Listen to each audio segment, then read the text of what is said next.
মেয়েদের ব্যক্তিগত জীবনের বিভিন্ন আপত্তিকর ছবি এবং ব্ল্যাকমেলিং এর ঘটনায় উত্তেজনা ছড়িয়েছে তেলিয়ামুড়াতে। ঘটনায় সচেতন জনতার হাতে আটক এক অভিযুক্ত। ঘটনার তদন্তে ওসি রাজীব দেবনাথের নেতৃত্বাধীন তেলিয়ামুড়া থানার পুলিশের নিষ্কর্মণ্য ভূমিকায় জনমনের চরম ক্ষোভ।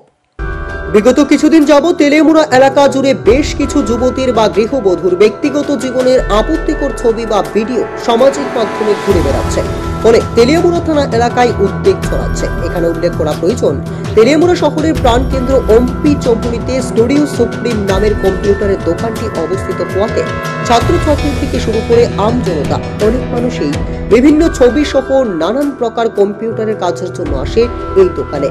অভিযোগ, এই সুযোগকে কাজে লাগিয়ে ওই দোকানের কর্মচারী নির্মল সূত্রধর লোকের মোবাইল ফোন থেকে ছবি নেওয়ার কথা বলে মোবাইল ফোনে থাকা বিভিন্ন ব্যক্তিগত এবং আপত্তিকর ছবি নিজের কাছে কায়দা করে সংরক্ষণ করে এবং পরবর্তীতে সেই ছবি এবং ভিডিও দেখিয়ে ব্ল্যাকমেইলিং করে বলে অভিযোগ সামনে এসেছে। এরই মধ্যে এক পীড়িতার পরিবারের লোকজন এমনই একটি বিষয় নিয়ে ঘটনা ঘটার 2 থেকে 3 দিন পর সামাজিক মাধ্যমে ছবি ভাইরালের ঘটনা জানতে পেরে তৎক্ষণাৎ তেলিয়ামুড়া থানার দ্বারস্থ হলে তেলিয়ামুড়া থানার পুলিশ দায়সারা মনোভাব নিয়ে ঘটনার তদন্ত শুরু করে।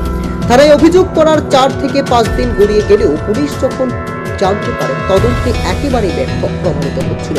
শেষ পর্যন্ত শনিবার এক প্রকার বাধ্য হয়ে পীড়িতার পরিবারের লোকজন সহ এলাকার একাংশ শুভবুদ্ধি সম্পন্ন সচেতন যুবকেরা নিজেদের ব্যক্তিগত উদ্যোগ গ্রহণ করে জানতে পারে আসলে গোটা ঘটনার মূল মাস্টারমাইন্ড স্টুডিও সুপ্রিমের কর্মচারী নির্মল সূত্রধর। যখন তারা এই সূত্র ধরে কম্পিউটার এক্সপার্ট নিয়ে ওই দোকানে হানা দেয়, তখন স্টুডিও সুপ্রিমের কর্মচারী নির্মল সূত্রধরের কম্পিউটারে তল্লাশি চালিয়ে এই ধরনের বহু আপত্তিকর ছবি উদ্ধার করতে সফল হয়। তৎক্ষণাৎ এই ঘটনার খবর দেওয়া হয় তেলিয়ামুড়া থানায় এবং পরবর্তীতে উত্তম মধ্যম দিলে সে নিজ মুখে স্বীকার করে গোটা ঘটনার পেছনে সে জড়িত।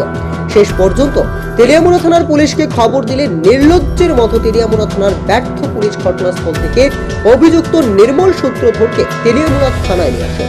প্রশ্ন হলো, এক্ষেত্রে তেলিয়ামুড়া থানার ওসি রাজীব দেবনাথের নেতৃত্বাধীন মাথা ভারী খাঁকি বাহিনীর কি ভূমিকা? ঘটনার 2 থেকে 3 দিন পর তেলিয়ামুড়া থানায় ঘটনা সম্পর্কে জানানো হলেও কেন নড়ে চড়ে বসেনি পুলিশ প্রশাসন? উঠছে নানান প্রশ্ন। তোমার বিরুদ্ধে যে অভিযোগটা আছে এটা কি সত্যি নেই? মানে তুমি কি আসলে কি ভাইরাল করতে পারবে? হ্যাঁ দাদা, আপনার বিরুদ্ধে যে অভিযোগটা আছে এটা কি সত্যি কিনা? হ্যাঁ, আপনি ভাইরাল করছেন, কি করছেন? মানে